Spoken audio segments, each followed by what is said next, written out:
日本時間21日、韓国サッカーのレジェンド、パク・チソン氏が日本サッカーに敬意を示しました。今大会で韓国の中継局 JTBC の解説委員を務めているパク・チソン氏は、日本対チュニジア戦を解説。その中で、日本代表の戦いぶりについて、日本は今回の試合を通じて、なぜ今回のワールドカップで良い成績を収めることができるのかを証明したと語りました。韓国のサッカー専門メディア、インターフットボールは22日、パク・チソン氏が日本のプレーに感嘆しながらも、同時に羨ましさをにじませていたと報じています。また、韓国内の人気 YouTube チャンネルでも、日本代表の完成度の高さや強さに対し、羨ましさを口にする声が上がっています。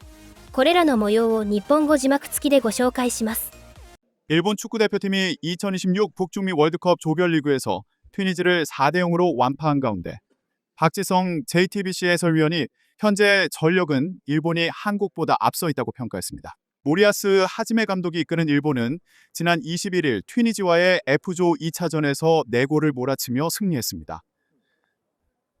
이는 일본은 물론 아시아 축구연맹 소속 국가의 월드컵 본선 단일 경기 최다 득점 기록입니다.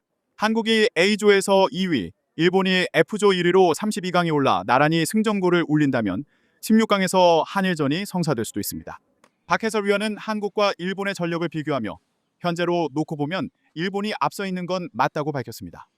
그는 일본이 이미 안정적인 경기력을 보여주며 이를 꾸준히 유지하고 있는 반면 한국은 경기력 기복이 큰 모습을 보이고 있다고 진단했습니다. 이어 한국은 좋은 선수들을 보유하고 있지만 일정한 경기력을 유지하지 못하고 있는 점이 아쉽다며 남은 경기를 지켜봐야겠지만 현재 시점에서는 일본이 앞서 있는 것이 사실이라고 말했습니다.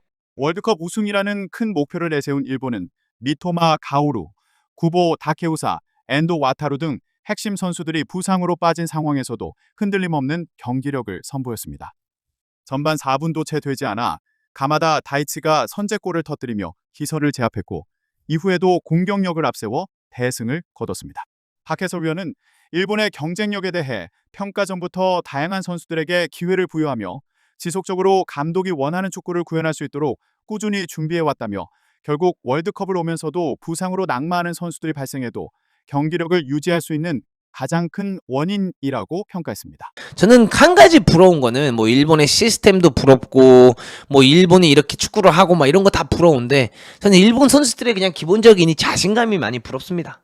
이게 저는 가장 중요한 포인트라고 생각을 하는데 선수들이 공을 잡을 때 공 가지고 플레이를 할 때 실수하는 거를 두려워하지 않는 선택들을 진짜 많이 하는 걸 볼 수 있거든요. 공이 예를 들어 첫 번째 딱 공 갔을 때 보면 우에다한테 공 딱 들어가가지고 이게 사이드에서 이제 크로스 올라왔던 나카무라의 그 장면 같은 경우도 그랬고 도안 리치한테 볼 들어갈 때마다 도안 리치가 그냥 이 패스가 우리 팀한테 안 갈 수도 있어. 근데 이거를 돌려치기를 가져가면서 공격 지역에다가 계속 톡톡 넣어주는 것도 그렇고 카마다라든가 혹은 우에다가 공 자기한테 들어올 때 수비수가 뒤에 타이트하게 붙는단 말이야. 근데 수비수가 뒤에서 타이트하게 붙으면 이거를 돌려친다는 게 가운데 지역에서 돌려치다가 수비 발에 걸려서 잘리게 되면 카운터택을 준단 말이야. 그래서 우리나라 선수들은 저 장면에서 돌려치는 거 선택을 잘 안 해. 그냥 지키자 마인드로 잘 지켜냈고 뒤로 내준단 말이야.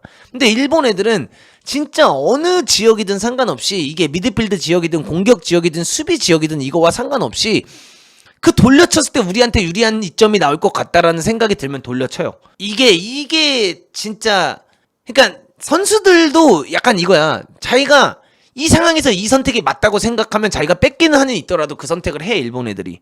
이건 진짜 좀 보고 배워야 된다라고 생각을 해요, 저는.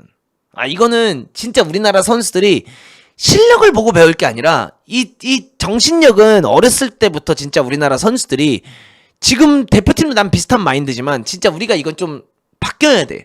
실수를 두려워하지 않는 거. 내가 여기서 이 선택을 했다고 욕먹을 거 신경 쓰지 않는 거. 약간 그거라고 생각하거든, 나는. 근데 이게 나는 진짜 일본이 많이 다른 부분이라고 생각해요, 우리나라랑. 막 전술적인 거, 기술적인 거, 솔직히 우리나라가 이번 월드컵에서 보여준 전술적인 면을 보면 우리나라도 똑같이 3백을 뛰면서 융통적으로 뛰면서 움직임 가져가면서 뭐 나쁘지 않아. 근데 결국 다른 차이점이다 뭘까라고 봤을 때 그 결정적인 상황들이 왔을 때 긍정적인 선택을 하느냐 안정적인 선택을 하느냐의 차이인 것 같아. 나는 일본과 우리나라가 지금. 근데 그 긍정적인 선택을 하면서 실수가 나오면 그만큼 우리나라가 골을 먹을 수도 있겠지. 그만큼 경기에서 많이 실수가 나올 수도 있고 그만큼 실수가 많이 나오면서 상대방에게 흐름이 많이 넘어갈 수 있겠다만 그 긍정을 생각하지 않고 축구를 한다면 어떻게 우리가 공격적인 상황들을 만들 수 있겠냐라는 거지. 근데 진짜 위에다가 돌려치는 장면 보면 저거 굉장히 긍정적인 플레이고 굉장히 공격적인 플레이거든요. 저렇게 위에다가 아까 이토준야 보고 돌려쳤을 때 이게 이토준야한테 패스가 제대로 가지 않았으면 개똥볼 찬 게 되는 거거든. 근데 저 선택을 한다는 것 자체가 굉장히 공격적인 거고 믿는 거잖아, 본인 팀원을. 근데 이걸 진짜 좀 보고 배울 필요는 있다. 이 마인드를. 막 진짜 다른 게 아니에요. 막 진짜 전술적으로 일본이 지금 솔직히 말하면 얘네가 이런 시스템으로 떼온 지 되게 오래됐거든요. 작년 월드컵에서도 이렇게 백스리를 떼었고 작년 월드컵에서도 미토마 왼쪽 윙백 쓰면서 이런 컨셉으로 가져 나왔기 때문에 그 기간 동안 일본의 축구가 엄청나게 바뀌었냐라고 했을 때 크게 바뀌진 않았는데 선수들의 이게 달라졌어요. 아, 우리 이제 그냥 우리 거 하면 돼. 우리 실수도 상관없어. 우리 이기면 돼. 야, 우리 이길 수 있잖아. 야, 우리 강하잖아. 야, 우리 월드컵 우승할 거잖아. 그러니까 이 마인드가 진짜 아까도 말했지만 선수들부터 코칭 스태프부터 다 머릿속에 박혀 있는 것 같아.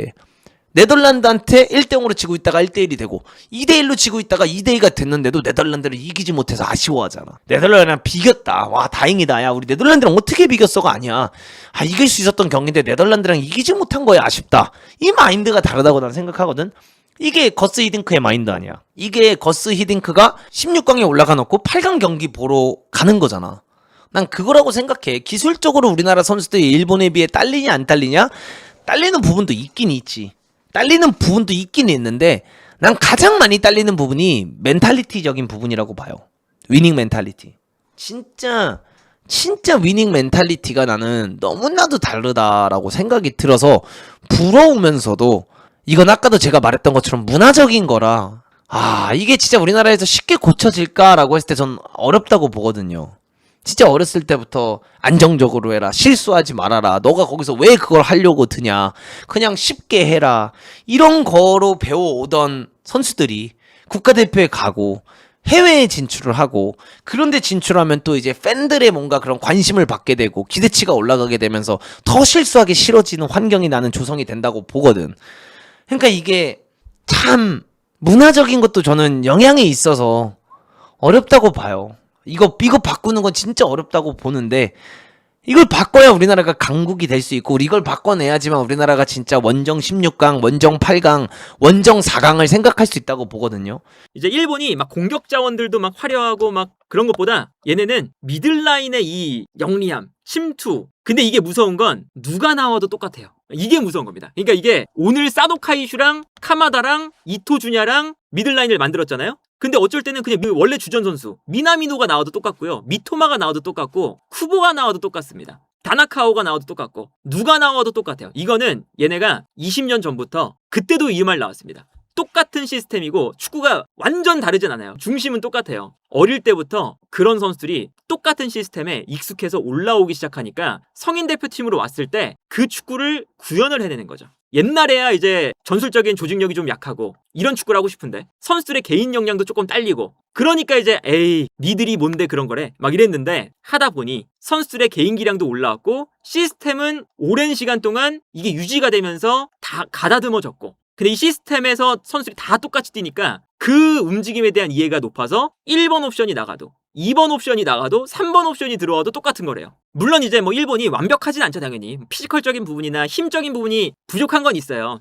그런 건 이제 감안한다 하더라도 수준 높은 축구에 올라갔다는 사실은 변함은 없다. 이거는 여기가 너무너무 잘하고 있는 건 사실이다. 그래서 4대0 월드컵에서 이렇게 압도적으로 이기는 게 놀라울 뿐이고 부럽다. 자, 일본과 튀니지 F조 2차전 경기 일본이 튀니지를 상대로 4대0 완승을 거뒀습니다. 자 이제 4대0. 여러분들이 예. 말이죠. 저를 좀 도와주셔야 됩니다. 예. 우리가 집단이성을 뭘 찾아야 되느냐? 우리와 일본이 32강이나 16강에서 만나지 않을 경우의 수를 빨리 찾아주시기 바랍니다. 찾아주세요. 제발 부탁드립니다. 원래대로 하자면 우리가 한일전의 경우의 수를 한번 따져봐야 되는 거 아니지만 예.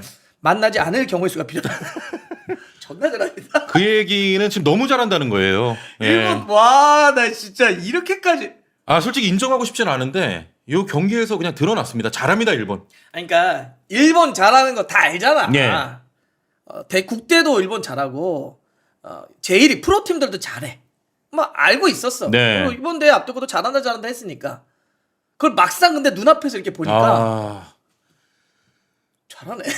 아 진짜. 아 저희도 오늘 뭐 이거 나중에 영상 나가면 뭐 앞에 붙여주실지 모르겠는데 둘이 와 입중계하면서 둘이 와 존나 잘한다. 그러니까 이게 막 뭐라고 뭐 붙일 말도 없고 더 뺄 말도 없고 그냥 잘한다. 아 설명하기가 잘한다. 좀 진짜 쉽지 않습니다. 너무 잘합니다 일본. 그러니까 결과적으로도 오늘 튀니지를 상대로 해서 4골을 넣었어요. 네. 이게 지금 기록적으로도 아시아 국가가 월드컵 본선에서 4골 차로 이렇게 승리한 게 처음이라는 거 아니에요.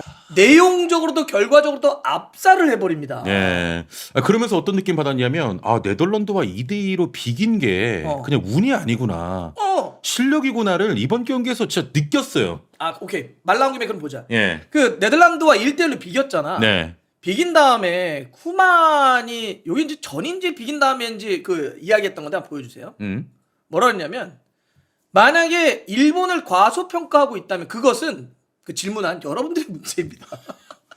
아 저렇게 얘기를 했어? 실제로 그 네덜란드가 0대1로 앞서고 있다가 1대0으로 앞서고 있다가 예. 지키려고 내려섰다가 얻어맞아서 2대2로 내려앉았다가 지키려고 하다가 2대2로 비겼는데 네네. 그걸 가지고 아 이거 너무 미리 잠궜다. 쫄보다. 막 이런 얘기 있었어. 예. 물론 그렇게 지적할 수 있어. 실제로 좀 내려선 것도 있으니까. 예. 근데 우리가 해야 될 게 뭐냐면 왜 내려섰냐는 거야. 일본이 안 약하다니까. 그리고 와. 실제 그 경기에서 아까 내가 입중계할 때도 얘기했지만 둠프리스라고 하는 오른쪽 수비수지만 막 미친 듯이 정말 예. 공격이 올라가던 애 있잖아. 이 둠프리스가 안 올라가는 거야. 둠프리스가. 그래서 내가 왜 컨디션이 안 좋나? 왜 이렇게 안 올라가지? 일본 상대로 했을 때. 그랬더니 경기 끝났는데 그 얘기를 하는 거야. 올라가지 말라고 그랬다는 거야. 일본이 전방 압박이 너무 세서 너 올라갔다가 끊기잖아? 야 우리 털린다. 야. 그런 주문을 할 정도로 네덜란드 그거는 감독이 무슨 얘기야. 네덜란드가 쿠만이 일본을 그냥 강팀으로 인정을 한 거야. 그래서 오늘 그래? 그 정도였나? 그래서 오늘 튀니지 경기를 봤잖아? 그 정도. 네 골 넣었는데 이 장면이 그냥 일본이 얼마나 공격 작업이 진짜 깔끔한지 얼마나 미친 팀인지를 보여주는 거예요. 예. 패스 딱 2방으로 1대1을 만들어버립니다. 지금 여기서 수비 라인에서 센터백이 주잖아. 네. 여기 가운데 있는 선수가 우에다요. 오늘 골, 2골. 네. 네덜란드 페노르트에서 네덜란드가 득점왕을 차지한 황인범의 동료예요. 네. 여기 딱 줍니다. 근데 이 우에다가 어떻게 해요? 그러니까 여기 우에다 여기 가운데 여기. 우에다가 볼이 지금 센터백에서 가잖아. 이거 딱 결로 하나 가는 거야. 네. 이걸 안 잡고 그냥 돌려버립니다. 그게 미친 패스였죠. 그랬더니 이토 주냐가 여기서 이미 볼이 올 때 시선을 보고 있지 뛰기 시작해. 리턴으로 그냥 툭 돌려내니까 1대1 돼버려. 아, 저 진짜 멋있었어요. 아니 저건. 센터백에서 네. 패스 하나 안 잡고 논스톱으로 연결. 그냥 이토 주냐 들어가서 와 우리가 보면서 했잖아. 막 말이 못해. 뭐야? 아, 저거는 딱 패스 2번 만에 저렇게 골 들어간 거예요. 딱딱 보면서. 아 근데 그 사실 나머지도 다 다 그냥 찔러주는 패스 하나. 슈팅도 그렇고 예. 헤딩도 그렇고 공격에 무슨 뭐 우리가 잘해. 뭐라고 할 것도 없이 그냥 탁탁탁탁 애들이 맞아서 들어가서 맞아요. 그 몇 가지 패턴대로 너무나 그걸 잘 만들어내고 그다음에 사실 오늘 또 무실점이잖아. 수비도 계속 우리 보면서 그랬잖아. 아니 쟤네들은 머리에 이미 그냥 이렇게 수비를 해야 되겠다. 수비 안 하면 죽는 애들 같아. 네. 그렇게 공격 작업도 잘하는데 딱 보면 너는 볼하고 가까운 너는 일단 가. 너희 주위에 애들 볼 없는 애들 어떻게 움직여야 돼? 오케이 패스 나올 수 있는 길목 막아. 경로 압박해. 그다음 뒤에 있는 롱볼 치면 거기 경합해. 이게 그냥 오토매틱이야. 사실 이거 여러분들 오늘 4대0이 뭐 월드컵 아시아 축구 역사 바꿨다 이런 얘기 했는데 네네. 요거 들어갔으면 5대0 될 뻔했습니다. 이 뭐죠? 보여주시죠. 이거! 야, 저거 진짜 깻잎. 아니, 뭐야, 저거. 저 마지막에 걸쳐가지고, 요거 들어갔으면 5대0이었어요. 네 맞습니다. 그림자골. 야, 카케무사골. 야, 저거 아직도 신기하다. 그림자무사 카케무사. 야, 이게 전반전에 야, 와. 이게 요게- 여러분들 이게 예. 봐요. 이게 확대해 줄게. 축구에서는 그 라인을 완전히 넘어가야 돼요. 예. 조금이라도 걸리면 안 됩니다. 진짜 조금. 와, 저건 진짜 신기해, 저거는. 그림자는 조금 더 넘어왔어. 그림자는. 오늘 이거를 지금 사실 실시간으로 10,000분 이상이 보고 있거든. 그러니까 경기는 일본이 잘하는 거 보면서 일본 잘한다는 느낌 반과 한편으로는 빡침이 막 사람들이 왜 이렇게 화를 내요? 왜? 일본이 이긴 건데 뭐. 우리랑 아니, 우리는 그냥 저 3자인데 사실 네. 엄밀히 얘기하면 이쪽 막 빡쳐가지고 일본은 저까지 하는데 우리는 왜 여기까지 왔냐. 그냥 아쉬움인 거죠. 우리는 지금 이런 상황인데 일본은 저렇게 잘 만들어 놨으니까. 사실 뭐 차이가 뭐 선수 개개인들이 무슨 뭐 우리나라 선수들이 일본 선수들보다 해서 유독 축구를 못해 그건 아니잖아. 아니 뭐 거기에 프리미어 득점왕이 있어? 바이에른 뮌헨에서 그 정도 뛸 수 있는 선수 없잖아. 뭐 이강인 같은 선수. 근데 아까 어떤 분이 그러네. 여기는 죄다 이강인 같다고. 맞아. 이강인 11명 있는 것 같다 그랬어. 뭐 근데 10명 그게 무서운 것 같아. 그런 조직. 그러니까 예. 선수 개개인들도 일본이 무섭긴 해. 이제 유럽 많아졌으니까. 근데 그런 선수들이 정말 기계처럼 맞아요. 하나의 전술적 맥락으로 볼을 그렇게 차니. 예. 그러니 미토마가 빠져도 미나미노가 빠져도 엔도가 빠져도 쿠보가 없어도. 또 쿠보가 없어도 음. 그래도 축구가 똑같아. 맞아요. 물론 조금 더 잘하는 미토마가 있었으면 이거보다 더 잘했겠지만 네. 그걸 좀 빼고 그냥 축구가 어떻지라고 하면 되게 균일해요. 되게 그 일괄적입니다. 유기적이야, 유기적. 쭉 갑니다. 예. 그러니까 누가 한 선수에 의존하지 않고 조직으로 시스템으로 전술로 축구하니까 여기는 그냥 누가 빠져도 그래 일본 축구 예. 일본의 경쟁력인데 우리는 선수 개인에 의존하니까 선수 개인이 컨디션이 좋으면 그 경기 풀리는 거고 선수가 막히면 안 됐네요. 예. 그럼 우리가 얘기하는 해조가 되는 거고 이게 이제 차이인데 이걸 누가 만들어내냐는 거지. 그렇죠.